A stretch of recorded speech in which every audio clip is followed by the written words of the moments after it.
On the west coast of Ireland, there are wild, lonely places where few visitors come. A boy on his yearly visit to his grandmother tells a tale of the simple life when a traveling salesman from a faraway land finds a kindness he did not expect. On the first day of every new year, I made the 45-mile journey by train, post van, and foot across County Donegal to my grandmother's house. It sat at the top of a cliff above the wild and stormy Atlantic, at the very end of a village called Mullaghduff. This yearly visit, lasting from January until the end of March, was made mostly for Granny's benefit. During these months, Grandfather went across the water to Scotland to earn enough money to keep them going for the rest of the year. But it suited me very well, too. I missed school for 3 months. I got away from strict parents and annoying brothers and sisters, and in Granny's house, everything I did was right. The house consisted of one room, in which Granny and Grandfather lived and slept. It was a large room lit by a small window, and a door which could be left open for most of the day, because it faced east and the winds usually blew from the west. There were 3 chairs, a table, a bed in the corner, and an open fire, over which stretched a long shelf. All the interesting things in the house were on this shelf: a shining silver clock, 2 vases, a colored photograph of a racehorse, 2 lifelike wooden dogs, and 3 seashells sitting on matchboxes covered with red paper. Every year I went to Granny's, these pieces were handed down to me, one by one, to be inspected, and my pleasure in them made them even more precious to Granny. She herself was a small, round woman who must once have been very pretty. She always wore black, a black turning gray with so much washing. But above the neck, she was a surprise of strong color. White hair, sea blue eyes, and a quick, fresh face, browned by the sun. When something delighted her, she had a habit of shaking her head rapidly from side to side like a child, and although she was over 60 then, she behaved like a woman half her age. She used to challenge me to race her to the garden wall, or dare me to go beyond her along the rocks into the sea. Even on the best day in summer, Mullaghduff is a lonely, depressing place. The land is rocky and bare, and Granny's house was 3 miles from the nearest road. It was a strange place for a home, but Grandfather was a hard, silent man who had married Granny when she was a girl of 17 with a baby daughter, later to become my mother, but no husband. He probably felt he had shown enough kindness by offering to marry her, and the least she could do was accept the conditions of his offer. Or perhaps he was jealous of her prettiness and sense of fun, and thought that the wide ocean behind her and 3 miles of bare land in front of her would discourage any search for adventure. Whatever his reasons, he had cut her off so completely from the world that at the time of her death, soon after my 13th birthday, the longest journey she had ever made was to the town of Strabane, 52 miles away. She and I had wonderful times together. We laughed with one another and at one another. We used to sit up talking until near midnight, and then instead of going to bed, perhaps suddenly decide to eat fish fried in butter, or the eggs that were supposed to be our breakfast the next day. Or we would sit round the fire, and I would read stories to her from my school reading book. She could neither read nor write. She used to listen eagerly to these, not missing a word, making me repeat anything she did not understand. After reading, she often used to retell the story to me, just to see did I understand right. And then suddenly she would lose interest in the world outside Mullaghduff and jump to her feet, saying, "Christ, son, we nearly forgot. If we run to the lower rocks, we'll see the fishing boats from Norway going past. Hurry, son, hurry. They're a grand sight on a fine night. Hurry." She had no toys or games for me to play with, but she had plenty of ideas for making my stay with her more interesting.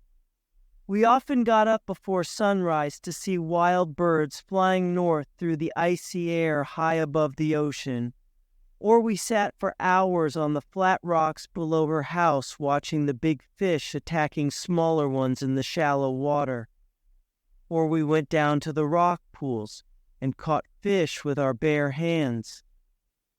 I know now that these were all simply Granny's ways of entertaining me, but I am also certain that she enjoyed them every bit as much as I did. Sometimes we used to watch a great passenger ship sail past, its lights shining like stars. Granny would fill the ship with people for me, the men handsome and tall, the ladies in rich silks down to their toes, and all of them laughing and dancing and drinking wine and singing. Christ, son, they're a happy old crowd. There was a February storm blowing in from the sea the evening the packman fought his way uphill to our door. I watched him through the kitchen window, a tiny shape in the distance, which grew to a man, and then a man with a case as big as himself. When he was a stone's throw from the door, I saw that he was colored. In those days, packmen were quite common in country areas. They went from house to house with their cases of clothes and bed sheets and cheap jewelry, and if a customer had no money to buy, the packmen were usually willing to take food instead. They had a name for being dishonest. The sight of this packman put the fear of God into me, because Mother had taught us to keep away from all packmen, and I had never seen a colored man before in my life. I led Granny to the window and hid behind her. "Will he attack us?" I whispered fearfully. "Christ, and if he does, we'll attack him back," she said bravely, and threw open the door. "Come in, man," she shouted into the storm. "Come in and rest, because only a fool like yourself could have made the climb up here today." He entered the kitchen backwards, dragging his huge case after him. He dropped into a chair near the door, gasping for breath, too exhausted to speak. I took a step closer to examine him. He was a young man, no more than 20, with a smooth brown skin. His head was wrapped in a snow-white turban. His shoulders were narrow, and his feet as small as my younger sister's. Then I saw his hands. They were fine and delicate, and on the third finger of his left hand was a gold ring. It was made to look like a snake, holding a deep red stone between its mouth and its tail. As I watched, the stone seemed to change color. Now it was purple, now rose pink, now black, now blood red, now blue. I was still staring at its magic when the packman slid to his knees on the floor and began saying in a low, tuneless voice, "I sell beautiful things, good lady, everything for your home. What is it you buy? Silks, sheets, beautiful pictures for your walls, beautiful dresses for the lady. What is it you buy?" As he spoke, he opened his case and removed all that it contained, painting the floor with yellows and greens and whites and blues. It seemed to me he owned all the riches of the world. "You buy, good lady? What is it you buy?" He spoke without interest, without enthusiasm, too exhausted to care. His eyes never left the ground, and his hands spread the splashes of color around him until he was an island in a lake of brightness. For a moment, Granny said nothing. There was so much to look at, and it was all so colorful that she felt quite confused. At the same time, she was trying desperately to catch what he was saying, and his accent was difficult for her. When at last words came to her, they broke from her in a sort of cry. "Ah, Christ, sweet Christ, look at them! Look at them! Ah, God, how fine they are!" Then rapidly to me, "What is he saying, son? What? Tell me what it is he's saying." Then to the packman, "Ah, Christ, mister, they're grand things, mister, grand." She knelt down on the floor beside him and gently stroked the surfaces of the clothes. She was silent in amazement, and her mouth opened. Only her eyes showed her delight. "Try them on, good lady.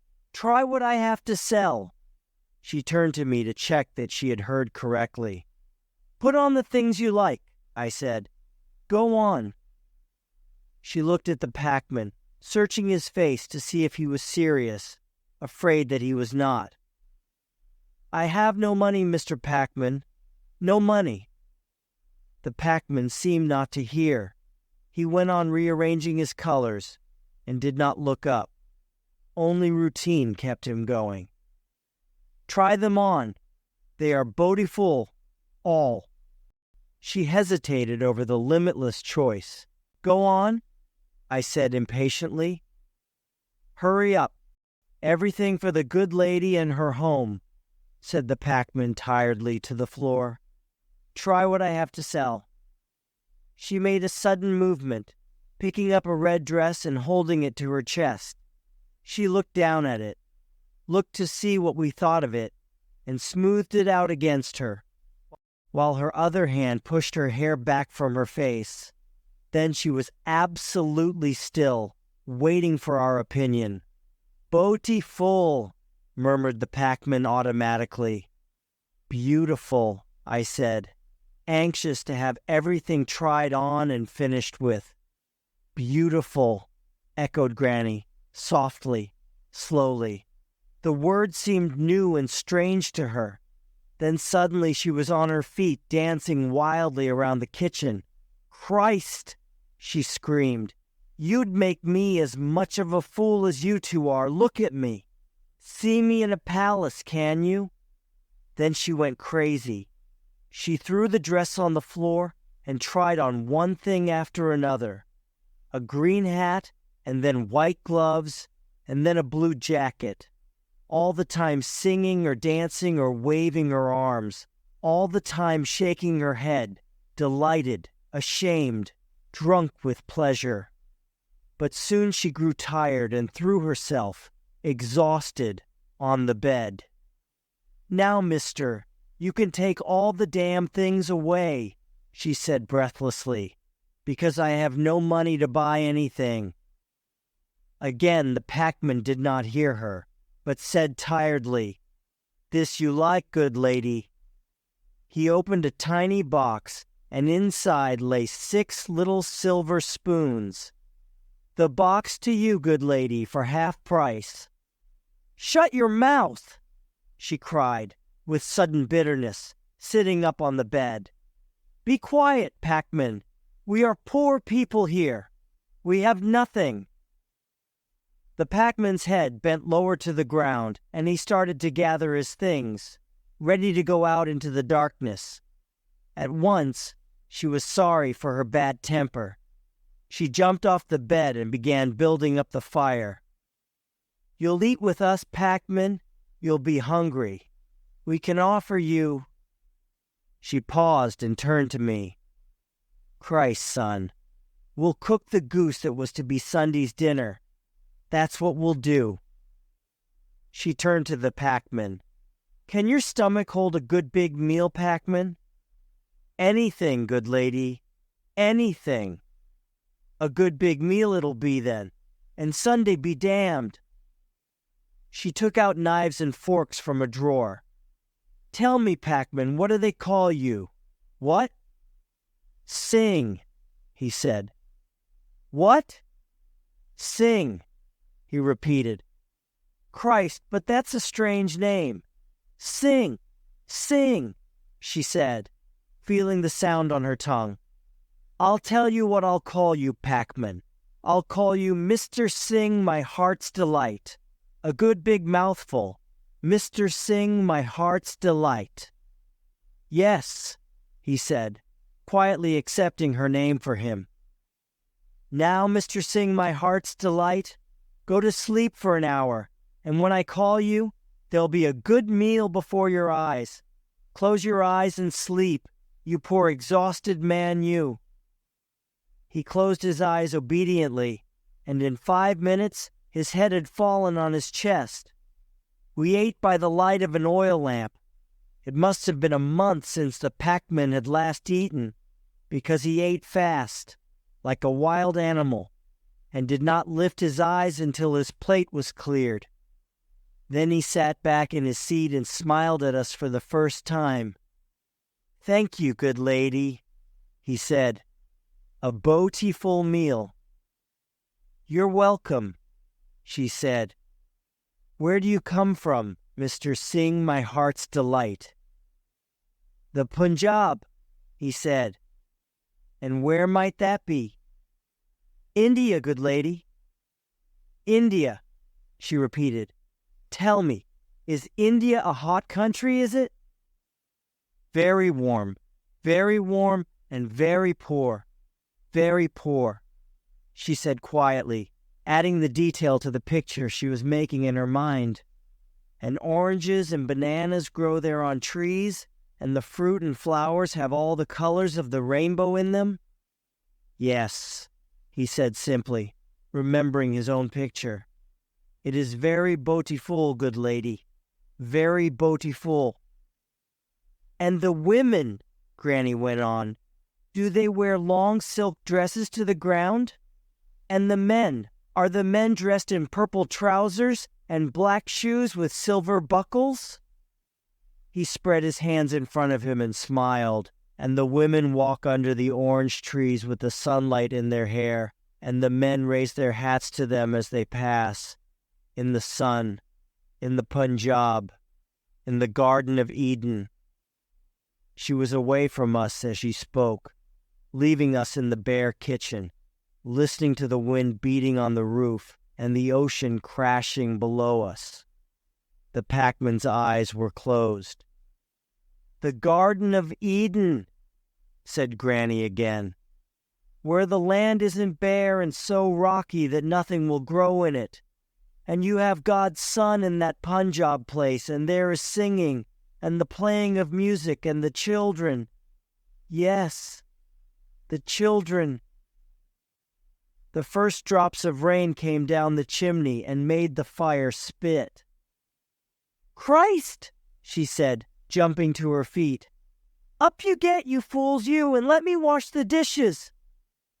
The Pac-Man woke with a start and bent to pick up his case. And where are you going?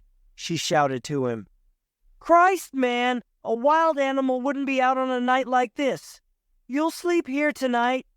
There, in front of the fire, like a cat, she added, with a shout of laughter. The Pac-Man laughed too. By the time we had washed the dishes, it was bedtime. Granny and I undressed quickly in the shadowy end of the room and jumped into the big bed which we always shared.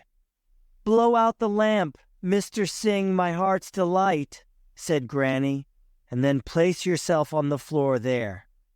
You'll find a bit of carpet near the door if you want to lie on that. Good night, good lady, he said. Very good lady. Good night, Mr. Sing, my heart's delight, she replied. He put the old piece of carpet in front of the fire and stretched himself out on it. Outside, the rain beat against the roof, and inside, the three of us were comfortable and warm. It was a fine morning the next day. The Pac-Man looked young and bright, and his case seemed lighter, too. He stood outside the door, smiling happily, as Granny directed him towards the villages where he would have the best chance of selling his things. Then she wished him goodbye in the old Irish way. "Godspeed," she said, "and may the road rise with you." "To pay you I have no money, good lady," he said, "and my worthless things I would not offer you, because go, man, go. There'll be rain before dinner time." The packman still hesitated. He kept smiling like a shy girl. "Christ, Mr. Sing my heart's delight, if you don't go soon, you'll be here for dinner and you ate it last night." He put his case on the ground and looked at his left hand. Then, taking off the ring with his long, delicate fingers, he held it out to her. "For you," he said very politely. "Please accept from me. I am grateful." Even as it lay on his hand, the stone changed color several times. It had been so long since Granny had been offered a present that she did not know how to accept it.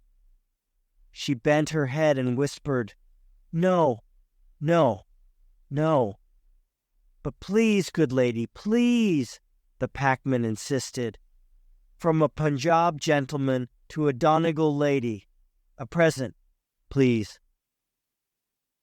When she did not come forward to accept it, he moved towards her and took her left hand in his. He chose her third finger and put the ring on it. "Thank you, good lady," he said. Then he lifted his case and turned towards the main road. The wind was behind him and carried him quickly away. Neither of us moved until we could no longer see him. I turned to go round to the side of the house. It was time to feed the chickens and milk the cow. But Granny did not move. She stood looking towards the road with her arm and hand still held as the packman had left them. "Come on, Granny," I said crossly. "The cow will think we're dead." She looked strangely at me, and then away from me and across the road and up towards the mountains in the distance. "Come on, Granny," I said again, pulling at her dress. As she let me lead her away, I heard her saying to herself, "I'm thinking the rain will get him this side of Crawley Bridge, and then his purple trousers and silver-buckled shoes will be destroyed. Please God, it will be a fine day. Please God, it will."